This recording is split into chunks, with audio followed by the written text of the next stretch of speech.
자, 안녕하세요. 오늘 이렇게 뵙게 된 이유는요. 우리가 이제 지난번에 농지에 대해서 제가 간단하게 좀 소개를 시켜드렸는데 이번에는 두 번째 시간으로 임야를 활용한 6차 산업 농장 기반 조성 방법에 대해서 여러분과 함께 이야기를 좀 나누려고 왔습니다. 귀농요지도 2회차죠. 예, 오늘은 2023년 12월 24일 2분 날이네요. 오늘 눈도 많이 오고 여러분들 어떻게 지내시는지 모르겠습니다. 어쨌든 간단하게 제가 좀 유익할 것 같아서 소개를 해드립니다. 그리고 또 1월달 되면은 이제 귀농귀촌인들께서 이제 또 창업자금 신청하는 분도 있잖아요. 3억까지 5년 거치 10년 상환으로 또 그러면 그 이제 농지에 대한 계획을 세워야 되고 그렇기 때문에 농지에 대해서 제가 설명을 드렸고요. 그 다음에 이제 주택도 요즘은 7,500만원까지 5년 거치 10년 상환으로 주택자금도 이제 귀농귀촌인들한테는 또 융자를 해주고 있습니다. 저리 이자로 1.5% 5년 거치 10년 상환으로. 그래서 1월 달에 이런 것들이 이제 신청이 이루어지는데 또 7월 달에도 하고 1년에 2번 받잖아요. 그러면 며칠 안 남겨놓고 1월 달이 이제 내일 모레잖아요. 우리가 농지에 대해서 알아야 한다 해서 1회차에 제가 영상을 좀 올려드리시니까 참고하시기 바라고, 이번 시간에는 임야를 활용한 6차 산업농장 기반 조성 방법에 대해서 한번 간단하게 소개를 시켜드리려고 왔어요. 자, 저는 이제 방송도 농학과 5년 졸업을 했고요. 그 다음에 브랜드로 석사학위, 그 다음에 6차 산업으로 박사학위를 취득을 했습니다. 그리고 이제 각종 그 농업 관련 기관에 제가 30년을 근무를 했고요. 뭐 11개의 자격증도 뭐 취득을 했고, 그 다음에 9개의 논문, 그 다음에 신활력 단장도 4년간 역임하고, 전라북도 현장 코칭위원으로도 몇 년 일을 했습니다. 그리고 현재는 이제 전북 황등에, 황등시장에 스마트 경영연구소를 좀 차려놓고 제가 또 일을 하고 있지요. 자, 간단하게 소개를 시켜드렸고요. 먼저 이제 우리가 이제 대지와 도로와의 관계가 있습니다. 이렇게 그래서 건축법에 나오는데, 우리가 이제 농촌에 짓든 도시에 집을 짓든 우리 귀농귀촌인들은 이제 주로 농촌 지역에 집을 짓게 되는데, 우리가 이제 집을 지을 경우에 네 가지 방법이 있어요. 첫째는 그 대지와 도로와의 관계는 네 가지 방법이 있다 이거죠. 집을 짓기, 건축물을 짓거나 집을 지을 경우에는요, 그 도로가 있어야 돼요, 옆에. 그런데 지적도상에 도로가 있어야 된다. 그리고 이제 우리가 이제 눈으로 봤을 때는 분명히 도로로 되어 있는데 실질상으로는 전답 과선으로 되어 있는 경우가 있어요. 그런 경우는 이제 도로는 아니에요. 현황도로라고 하는데, 그러면 그런 도로는 우리가 이제 시군청에 도로 승인 허가를 받아야만이 도로로 인정을 받습니다. 그래서 우리가 4m, 2m, 3m, 2m, 그다음에 2m, 2m, 6m, 4m 이 네 가지 방법이 있죠. 그러면 여기서 말씀드렸듯이 그림으로 좀 잠깐 표현해 볼까요? 먼저 이제 4m, 2m라는 것은 무슨 말이냐면, 우리가 이제 아까 네 가지 방법이 있다겠죠. 4m, 2m가 있고, 그 다음에 3m, 2m가 있고, 2m, 2m가 있고, 그 다음에 6m, 4m가 있다겠죠. 그러면 4m, 2m라는 얘기는 이렇게 이제 여기다가 이제 집을 질 경우에 도로가에, 우리가 이제 도로가에 있을 때 이 도로가 접해 있는 도로가 4m는 돼야 된다는 얘기고요. 그 다음에 여기 들어오는 이 집으로 들어오는 입구가 너비가 한마디로 2m는 돼야 된다. 그리고 이제 농촌 지역에는 조례상으로 4m 도로가 많이 없어요. 그렇기 때문에 여기가 3m도 인정을 해주겠다. 그래서 3m, 2m가 나오게 됐고요. 그 다음에 막다른 골목이 있어요. 이렇게 길이 가다 보면은 이런 식으로 돼 있어가지고 이렇게 10m 미만의 10m 미만의 막다른 골목에 여기다가 이제 집을 질 경우에, 이 골목 같은 경우에는 큰 도로야 뭐 3m가 나오지만은 이렇게 골목 같은 경우에는 면적 그 너비가 안 나와요. 그래서 2m이기 때문에 들어오는 입구 2m가 나오는 거예요. 그래서 2m, 2m. 그 다음에 이제 큰 건축물 뭐 2,000 제곱미터 이상, 그 다음에 공장 같은 경우에는 3,000 제곱미터 이상의 큰 건물일 경우에는 너비가 6m 도로에 접해야 되고요. 들어오는 입구가 4m는 돼야 된다 해서 6m, 4m라는 얘기가 나오죠. 그래서 여러분들 네 가지가 있는 거예요. 4m, 2m, 3m, 2m, 2m, 2m, 6m, 4m가 그래서 나온 말이다. 이렇게 간단하게 말씀을 드리고요. 그 다음에 농지의 보존이나 이용에 필요한 시설 밑에 있는 땅도 농지다 이거죠. 그래서 지난번에도 말씀드렸듯이 우리가 이제 농지에 대해서 첫 시간에 좀 제가 말씀을 드렸는데, 농지라는 것이 물론 이제 농사를 짓는 그런 땅도 농지지만은 농지를 보존하고 또 이용에 필요한 시설이 있는 것도 당연히 농지로 보는 거예요. 그래서 급여 시설이라든지 뭐 젖을 짜는 착유 시설이라든지 위생 시설이라든지 가축 분뇨를 처리하기 위한 그런 시설물이라든지 또 농기계를 보관하기 위해서는 또 창고도 짓고 농기계 보관 시설이 있어야 되겠죠. 그 다음에 진입로 및 가축 운동장. 그래서 이런 것들이 있는 시설이라면 건축물은 아니네요. 참 제가 말씀 잘못드렸네요. 시설물이 있는 곳, 그 세멘트로 돼 있더라도 그 밑에 있는 땅은 어쨌든 우리가 농지로 보는 거예요. 계속적으로.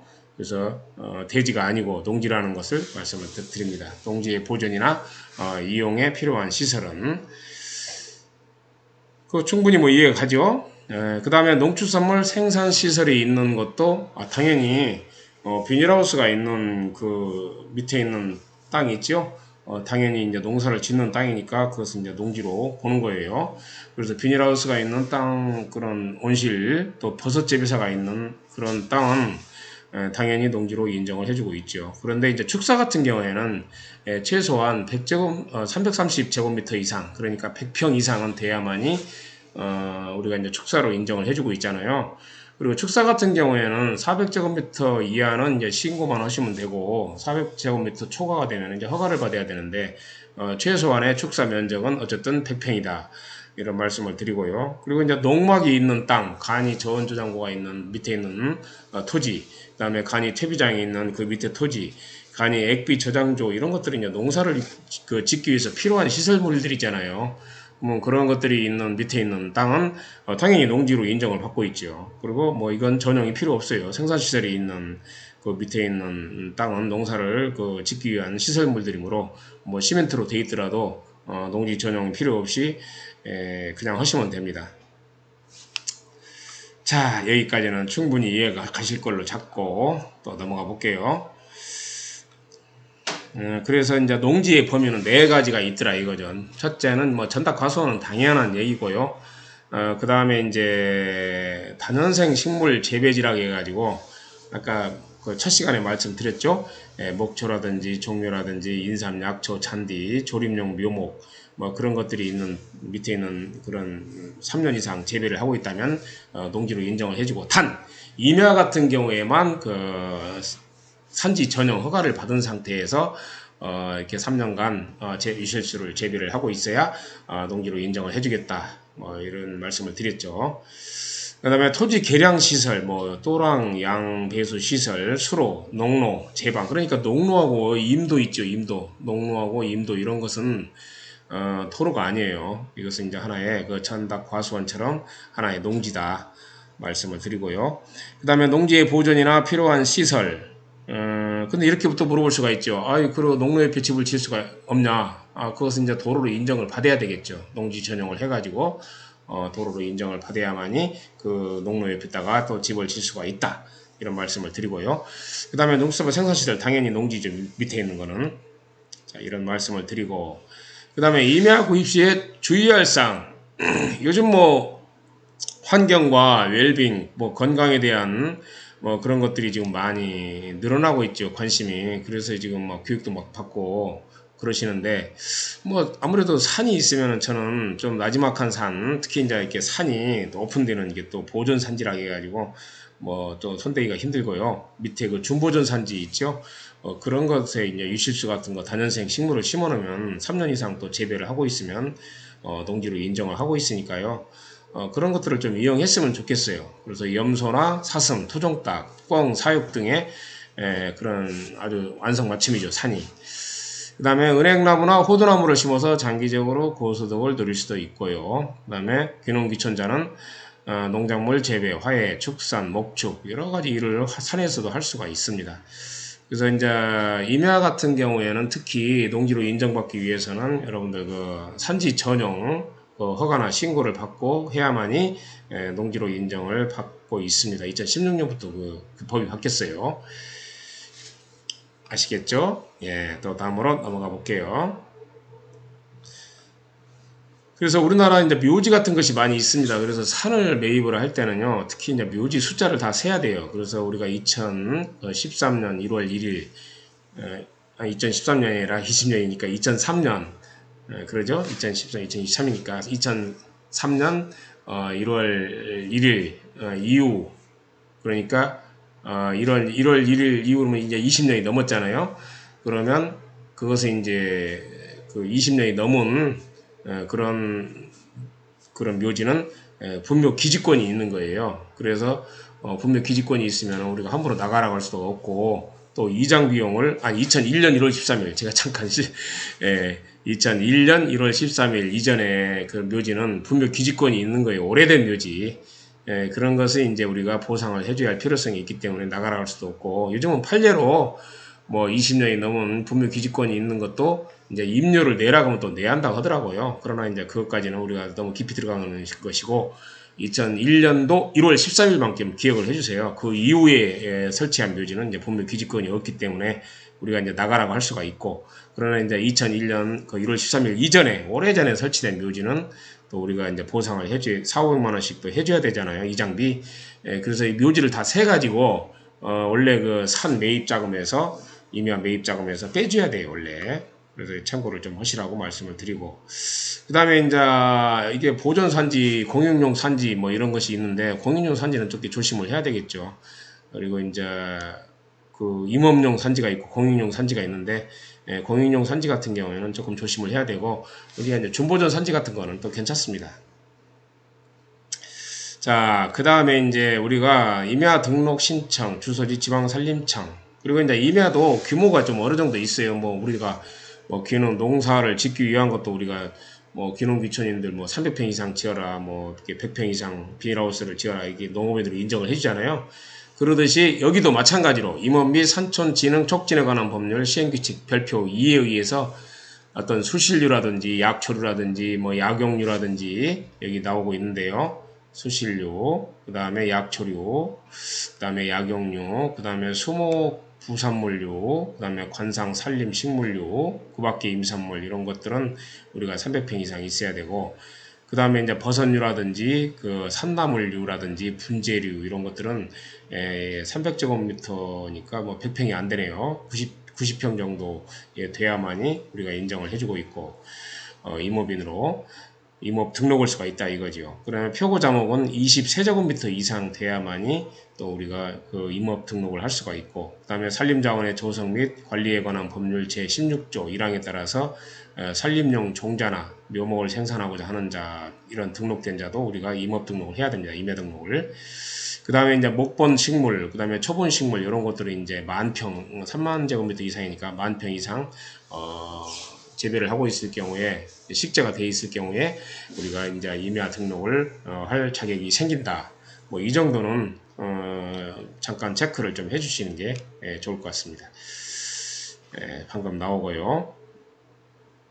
그 다음에 이제 우리가 이제 임실의 그 최유범 대표님 잘 계시는지 모르겠는데, 제가 농바시할 때 참 성실하게 다니신 분입니다. 그래서 60세에 뭐 서울은행 지점장님으로 퇴직을 하셔가지고 아주 임실에 뭐 한 5만 평가량의 임야를 구입해가지고 성공적으로 한 30여 가지 그 임산물을 생산하고 계시면서 또 자연재배로 쌀도 재배하시더라고요. 그래서 아주 성실하게 성공적으로 잘 귀농을 하신 분입니다. 한번 임시울 반디울 농장 그 네이버에서 한번 블로그 쳐보시면 그분 나오니까요. 임실 반디울 농장 꼭 좀 한번 들어가 보셨으면 좋겠습니다.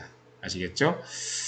자, 그 다음에 이제 우리가 그 작년 6월 달에 법이 하나 바뀌었어요. 사유림의 숲경영 체험림 법으로 보장이 됐다 해가지고 3개의 법률이 바뀌었는데, 이제 이것은 산에서 6차 산업을 할 수 있도록 좀 도와주는 법이다.